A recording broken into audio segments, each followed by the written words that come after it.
The viral confession. The screen glowed a cold, mocking blue. It wasn't a notification I was expecting, but a screenshot of my own face, frozen in a moment of pure, unadulterated vulnerability. The caption, a single word that clawed at my insides, tearing through the carefully constructed facade of my life. Slut. My coffee was cold forgotten, as the bitter taste of bile rose in my throat.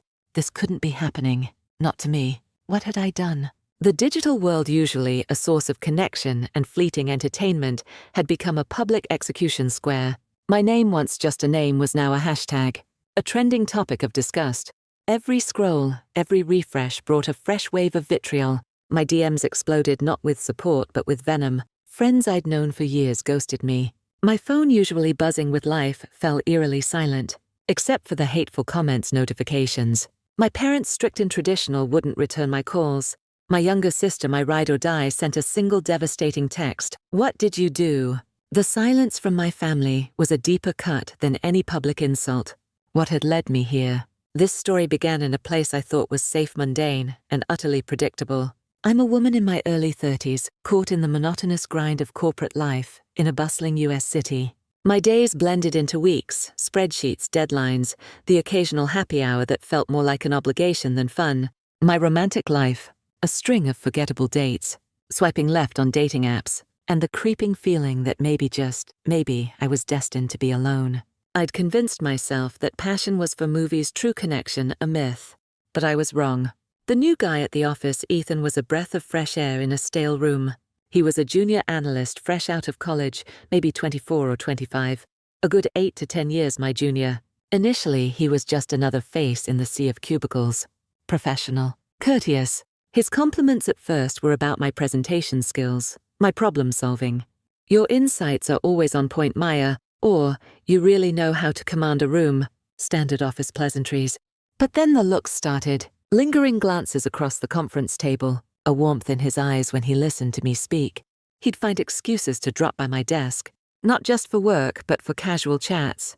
He'd laugh at my lame jokes genuinely, and then came the touches. A hand on my arm to guide me through a crowded hallway, a brush of his fingers as he handed me a document, a knowing glance that held for a beat too long. They were subtle, almost imperceptible, but they sent shivers down my spine, the kind of shivers I hadn't felt since ever. I started to crave his presence. The dull hum of the office seemed brighter when he was around. My heart, which I thought was too jaded to feel anything beyond mild irritation or fleeting happiness, began to flutter. I'd catch myself smiling at my desk, thinking about his quiet humor, his genuine curiosity about my life outside of work. It was unsettling, thrilling, a whisper of what felt like first love ignited within me, absurdly powerfully. A woman my age falling for someone so much younger, a colleague. It felt like a reckless dive off a cliff. The unveiling, the internal battle was brutal. My rational mind screamed warnings: the age gap, the office politics, the inevitable judgment from friends, family, society. What would people say? Would I be seen as a predator, a fool? Every logical fiber in my being urged me to step back, to put up walls. But my heart, it just wanted to lean in to explore this magnetic pull. I wrestled with guilt, with the fear of ruining my career, my reputation. Was I being delusional? Was this just a fleeting infatuation born of loneliness? One evening, after everyone else had left, we were the last ones in the office finishing up a joint project. The air was thick with unspoken tension. I looked at him, truly looked at him, and voiced the question that had been eating at me. Ethan, I started, my voice barely a whisper. Why me? There are so many younger, more available women out there. Why would you look at me like that? I expected a hesitant, awkward answer, a deflection. Instead, he met my gaze, his eyes incredibly clear and steady. Maya, he said, his voice soft but firm. Youth is temporary. Physical attraction, sure, it's there. But what I see in you, it's your sharp mind, your incredible resilience, the way you light up when you talk about your passions. You have a depth, a wisdom, a quiet strength that's infinitely more attractive than any fleeting youth. When I'm with you, I feel seen, heard, and genuinely inspired. You're not just a pretty face, you're a force. That's real beauty, Maya, the kind that doesn't fade. His words hit me like a revelation. He saw me, not my age, not my past, not my perceived flaws. He saw my soul, and just like that, the last walls crumbled. My financial situation wasn't amazing, so I knew this wasn't about money or status. This was purely intoxicatingly about connection.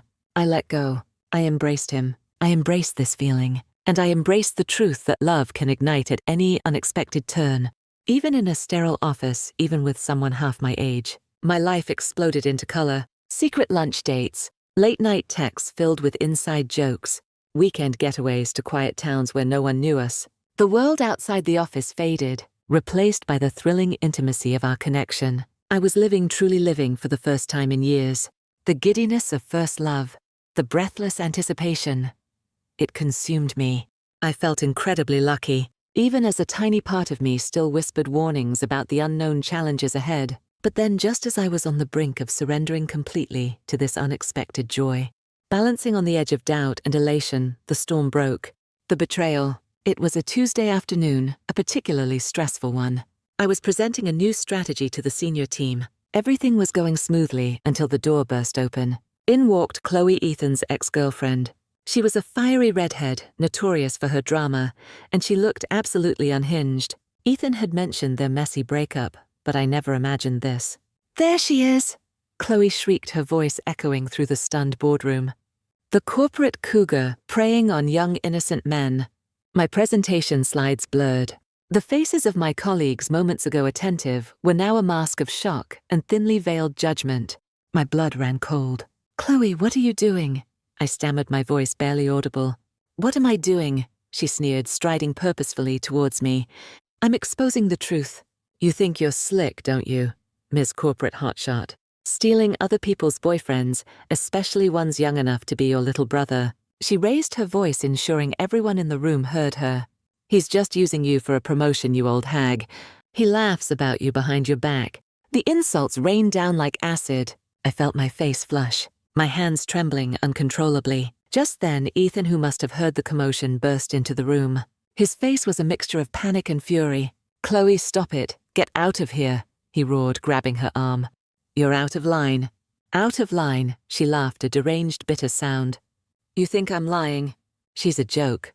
Look at her, pathetic." Before Ethan could drag her away, she pulled out her phone, snapped a rapid picture of me, pale and frozen in humiliation, and then with a final contemptuous glare she was gone. And then the nightmare truly began. The public trial. Within minutes, the screenshot of my horrified face, taken during Chloe's outburst, was everywhere. It was on Instagram, on TikTok, on Twitter. The accompanying captions were savage. "Office predator exposed. Midlife crisis gone wrong. Cougar hunting in the cubicles."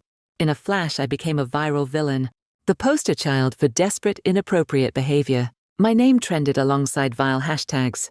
The comments section was a cesspool of hate.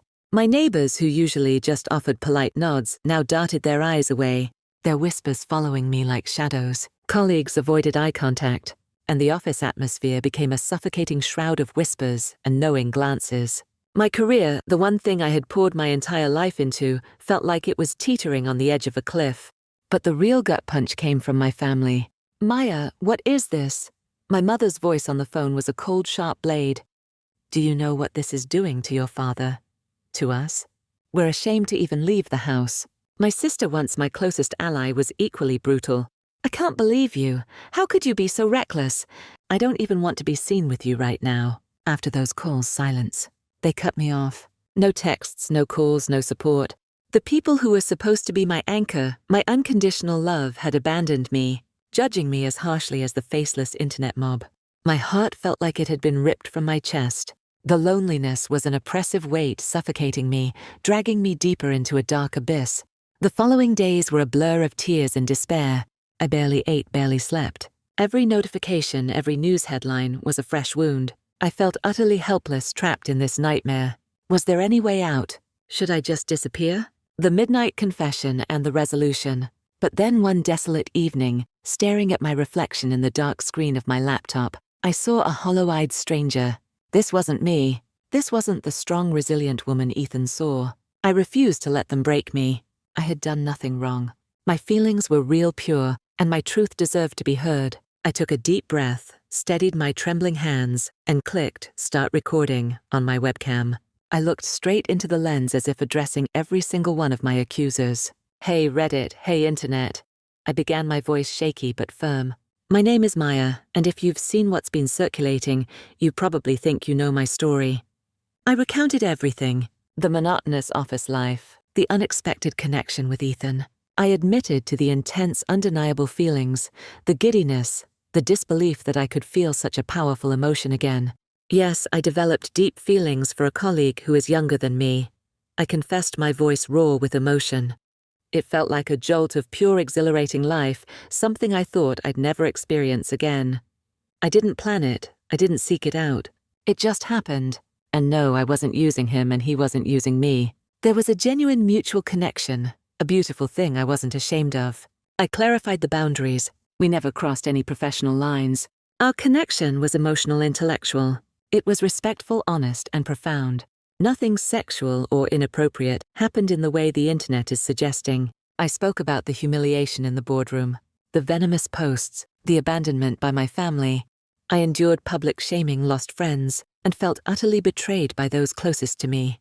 All for daring to feel something real, something pure. For daring to hope for happiness on my own terms. I ended the video with a powerful plea for understanding.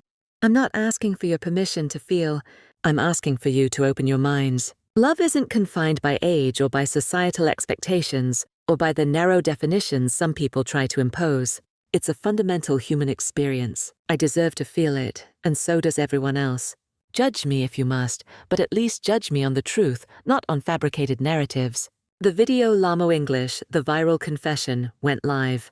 I braced myself for more hate. But what happened next was incredible. The video exploded not with more shaming, but with overwhelming support and validation. Women from all walks of life, of all ages, shared their own stories of unconventional love, of being judged, of fighting for their authentic selves. The comments section transformed into a powerful forum of empathy and understanding. Within days, Chloe, likely facing her own backlash, posted a public, albeit terse, apology. She admitted her actions were out of spite and regret, and that her accusations were baseless. And then my phone rang. It was my mother. Maya, her voice was soft, fragile. Your father and I, we watched your video. We were wrong. We're so sorry. Can you forgive us? Soon after, a text from my sister. I'm so proud of you. I was a terrible sister. Can we talk? Tears streamed down my face, but they were tears of relief, of redemption. I had my family back. I had my voice back. This story isn't just about an unexpected office romance. It's a raw, unfiltered look at the brutal reality of public shaming and cancel culture in the digital age. It's a lesson in defying societal judgment and reclaiming your narrative when the world tries to define you. It's a powerful reminder that your truth is your most potent weapon, and that authenticity, even when terrifying, can ultimately lead to freedom and acceptance. This journey proved that courage isn't the absence of fear, but the triumph over it. And that true happiness, the kind that resonates deep within your soul, is worth fighting for, no matter how loud the critics scream. If Maya's raw confession resonated with you,